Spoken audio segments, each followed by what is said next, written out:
নমস্কাৰ ৰেডিঅ' লখিমপুৰৰ শ্ৰোতাসকলক সম্ভাষণ জনাই আৰম্ভ কৰিছোঁ আজিৰ অনুষ্ঠান হাতত লৈ ষ্টুডিঅ'ত মই ৰাণা হাজৰিকা আগবঢ়োৱা হৈছে লখিমপুৰৰ বাতৰি। নমস্কাৰ লখিমপুৰৰ বাতৰি হাতত লৈ ষ্টুডিঅ'ত মই কুলেন্দু ভূঞা। বহু প্ৰতীক্ষাৰ অন্ত পেলাই অহা ৩১ অক্টোবৰত মুক্তি লাভ কৰিব ৰৈ ৰৈ বিনালে। অমৰ শিল্পী জুবিন গাৰ্গৰ অমৰ সৃষ্টি হৈ ৰ'ব বুলি আশা কৰা হৈছে শিল্পীগৰাকীৰ জীৱনৰ শেষৰখন অসমীয়া বোলছবি ৰৈ ৰৈ বিনালে। চিনেমাখন মুক্তি লাভ কৰিবলৈ মাজত মাথো ২টা দিন বাকী থকা অৱস্থাত সমগ্ৰ অসমবাসীয়ে চিনেমাখনৰ মুক্তিৰ দিনটোলৈ অধীৰ আগ্ৰহেৰে বাট চাই ৰৈছে। সমগ্ৰ অসমত ইতিমধ্যে চিনেমাখনৰ প্ৰথম সপ্তাহৰ সম্পূৰ্ণ টিকট বিক্ৰী হোৱাৰ বাতৰি পোৱা গৈছে। লখিমপুৰৰ এটি পুৰণি চিনেমা হল বিশ্বটকিজে ৰৈ ৰৈ বিনালেৰ দৰ্শনীৰ এটি লাভাংশ গৰিমা শইকীয়া গাৰ্গক অৰ্পণ কৰিব বুলি চিনেমা হল কৰ্তৃপক্ষই জানিবলৈ দিছে। ৰাইজৰ অভূতপূৰ্ব সঁহাৰিৰ কথা উল্লেখ কৰি বিশ্বটকিজৰ পৰিচালক নৰেন হাজৰিকাই প্ৰথম সপ্তাহত টিকেট বিক্ৰী শেষ হোৱাৰ কথা উল্লেখ কৰে আৰু জুবিন গাৰ্গৰ আৱৰ্তমানত চিনেমাখনৰ লাভাংশ একাংশ পত্নী গৰিমা শইকীয়া গাৰ্গক প্ৰদান কৰিব বুলি সংবাদ মাধ্যমৰ বাতৰিৰ আগত প্ৰকাশ কৰে। জ্যোতিপ্ৰসাদ আগৰৱালাৰ জয়মতীৰে সূচনা হোৱা অসমীয়া চলচ্চিত্ৰৰ ইতিহাসত মুক্তি পাবলগীয়া এই চিনেমাখনে এক অভূতপূৰ্ব আলোড়ন সৃষ্টি কৰিছে। ইপিনে ৩১ অক্টোবৰৰ পৰা ৰাজ্যৰ চিত্ৰগৃহসমূহত চলিবলগীয়া সকলো হিন্দী চিনেমাৰ প্ৰদৰ্শনী বাতিল হৈছে। ৰাজ্যখনত দুদিনীয়াকৈ আয়োজিত ছট পূজাৰ আজি সামৰণি পৰে। ছট পূজা উপলক্ষে কালি অসমত বাস কৰা হিন্দীভাষী উত্তৰ ভাৰতীয় লোকসকলে বিভিন্ন প্ৰান্তৰ নৈৰ ঘাটসমূহত নৈবদ্য আগবঢ়াই আৰাধনা কৰে।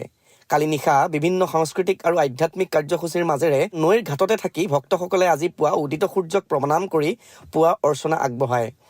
অসমৰ বিভিন্ন জিলাৰ লগতে লখিমপুৰতো এই পূজাৰ আয়োজন কৰা হয়। জিলাখনৰ টাউনৰ শিৱ মন্দিৰৰ সমীপৰ সোমদিনী নদীৰ ঘাটত এই পূজা কৰা হয়। ইপিনে হাৰমতিৰ বান্দৰদেৱাৰ ডিক্ৰং নদীৰ পাৰতো ছট পূজাৰ আয়োজন কৰা হৈছে। একেদৰে জিলাখনৰ চাউলধোৱা ঘাটতো আয়োজন কৰা হয় এই ছট পূজা।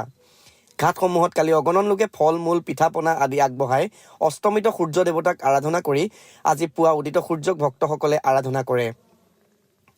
লখিমপুৰ জিলাৰ হাৰমতি আৰক্ষী চকীৰ অধীনৰ হাৰমতি বজাৰৰ মাজমজিয়াত ১৫ নং ৰাষ্ট্ৰীয় ঘাইপথৰ কাষত অৱস্থিত নেপালী পূজাবাৰীৰ অলপতে নেপালী সম্প্ৰদায়ৰ জাতীয় উৎসৱ ভাইফোঁটা অনুষ্ঠান উদযাপিত হয়।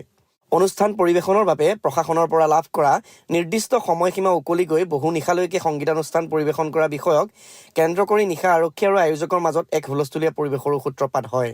অলপতে ভাৰত চৰকাৰৰ ক্ৰীড়া আৰু যুৱ কল্যাণ মন্ত্ৰালয়ৰ অধীনস্থ লখিমপুৰ জিলা মেৰা যুৱ ভাৰতৰ উদ্যোগত উদিত্য যুৱ সংঘ আৰু ১ নং উজনি কৰাচাপৰি স্পৰ্টছ ক্লাবৰ সহযোগত অলপতে দুদিনীয়া কাৰ্যসূচীৰে অনুষ্ঠিত হয় ক্ৰীড়া প্ৰতিযোগিতা।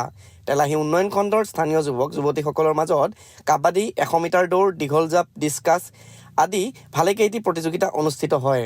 লখিমপুৰ জিলাৰ চিনাতলীয়াৰ পুতুল চন্দ্ৰ নাথৰ কালি গুৱাহাটীৰ এখন চিকিৎসালয়ত মৃত্যু হয়। তেখেত জিলাখনৰ বিভিন্ন সামাজিক আৰু সাংস্কৃতিক অনুষ্ঠান প্ৰতিষ্ঠানৰ কাম কাজৰ সৈতে ওতঃপ্ৰোতঃভাৱে জড়িত আছিল। ব্যক্তিগৰাকীৰ মৃত্যুৰ সময়ত বয়স আছিল ৬০ বছৰ। শ্ৰোতাসকলক জনাওঁ যে আমাৰ লখিমপুৰৰ বাতৰি একে নামেৰে থকা ইউটিউব চেনেল আৰু ফেচবুক পেজ ৰেডিঅ' লখিমপুৰৰ জৰিয়তে শুনিব পাৰিব।